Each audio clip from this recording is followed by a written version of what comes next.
Hello বন্ধুরা, family কিচেনে সবাইকে স্বাগতম। আজকে আবার রান্নাঘরে চলে এসেছি। আজকে আমি রান্না করব মটন কষা রান্না করব। এই যে মটন ধুয়ে বেছে নিয়েছি। এবার এর ভিতরে মশলা দিয়ে ম্যারিনেট করে রেখে দেবো 1 ঘন্টা। প্রথমে আমি মাংসের ভিতরে হলুদ দিয়ে দিচ্ছি,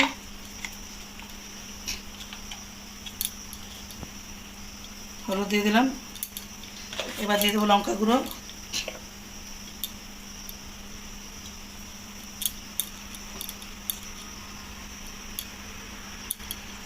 দিয়ে দিলাম লঙ্কা গুঁড়ো। এবার দিয়ে দেবো আদা বাটা, দিয়ে দিলাম আদা বাটা। এবার দিয়ে দেবো রসুন বাটা,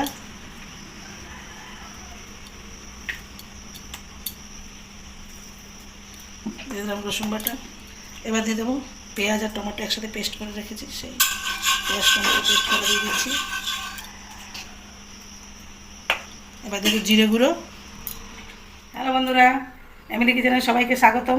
আজকে আবার রান্নাঘরে চলে এসেছি। আমি আজকে রান্না করব মটন কষা। 1 ঘন্টা আগে মটন মেখে রেখেছিলাম, মশলা দিয়ে দেখিয়েছিলাম। এখন সেই মটনটা রান্না করে নেব। এই যে আলু ভেজে নিয়েছি লাল লাল করে, পেঁয়াজ কেটে রেখেছি। এবার কড়াইতে তেল দিয়ে দিয়েছি, তেল গরম হয়ে গেছে। এবার দিয়ে দেবো জিরে, আর দিয়ে দেবো কটা গোটা গরম মশলা।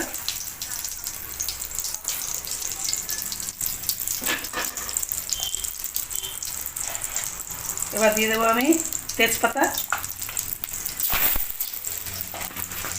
এবার দিয়ে দেবো কেটে রাখা পেঁয়াজ।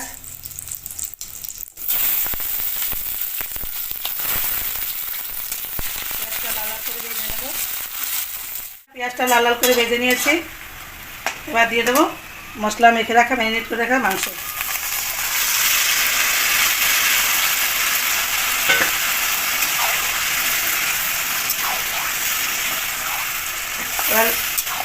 এভাবে কষতে থাকবো। এইভাবে মটন আমার কষানো হয়ে গেছে। এবার গ্রেভির জন্য গরম জল দিয়ে দেবো। পুরো লাল লাল হয়েছে আর পুরো মশলা থেকে তেল ছেড়ে গেছে। এবার আমি গ্রেভির জন্য গরম জল দিয়ে দিচ্ছি।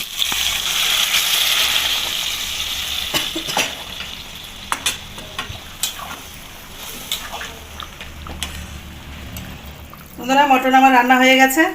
এবার একটু মিট মশলা দিয়ে নামিয়ে নেব। মশলা দিয়ে দিলাম, এবার নামিয়ে নেব। মটন কষা আমার রান্না হয়ে গেছে।